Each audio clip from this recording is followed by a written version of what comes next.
So we've talked about simple probability, and now we're going to talk about theoretical and experimental probability. Theoretical probability is what should happen in an experiment. Like if I flipped a coin 20 times, I should theoretically get heads 10 times, 10 times. Experiment probability actually an experiment. So that's actually where you do the experiment, you collect the data, and that's your actual results. So we have an example here of Tim tossing his coin. He tossed a coin 35 times, he got heads 20 times and tails 15. So the probability that his experimental probability that he got is 20 over 35, and that reduces to 4/7, and his for tails was 15 over 35, and that reduces to 3/7. So what is the theoretical probability of landing on heads?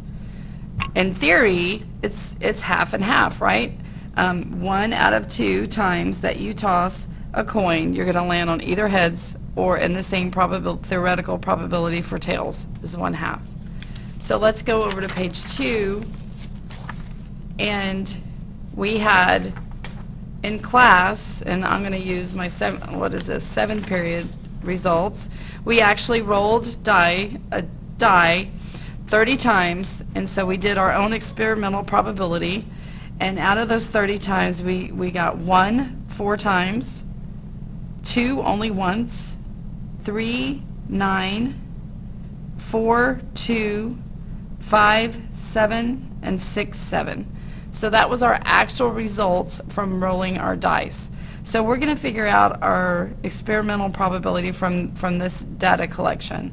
So the probability of rolling a 1, we got 4 times and we rolled a total of 30. So that's going to reduce to 2 over 15. So, and rolling a 2 was 1 out of 30, and we cannot reduce that. So I'd like you to pause the video and continue 3 through 10 on your own. Okay, hopefully you paused your video and you continued 3 through 10 on your own. And so let's go through our results. So 9 out of 30 for throwing a 3, and that's 3/10. A 4 is 2 out of 30, 1/15. A 5 is 7/30. 6 is also 7 out of 30. So now we get down to probability of rolling a 2 or a 5, so we're going to add 1 and 7, and we get 8 over 30, which reduces to 4/15. Even, we roll 2 is 1, 4 is 2, so that's 3, and 6 is 7, so 11 out of 30. I'm sorry, did I 7, 8, 9, I'm sorry, 10 out of 30. That reduces to 1/3. Rolling an odd, we rolled 30 times. If we got an even 10 times, we got an odd 20 times. So that's 2/3. Less than 5, we're going to add 4, and 1 is 5, plus 9 is 14, and 2 is 16. That's 8/15. And greater than 4. 7 and 7 is 14, which reduces to 7 over 15. So now when we get down to our theoretical probability at the bottom of the page, in theory, what should we get? Well, 6-sided fair dice, if you roll it, you should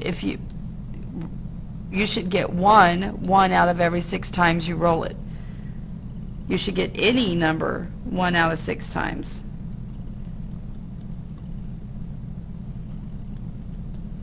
A 2 or a 5 would be 2/6, which reduces to 1/3. And even would be 1/2 of the time. Odd would be 1/2 of the time. Less than 5, 2/3, and greater than 4 is 1/3. That is our notes on theoretical and experimental probability. Hope you understand it. I'll be doing compound probability next.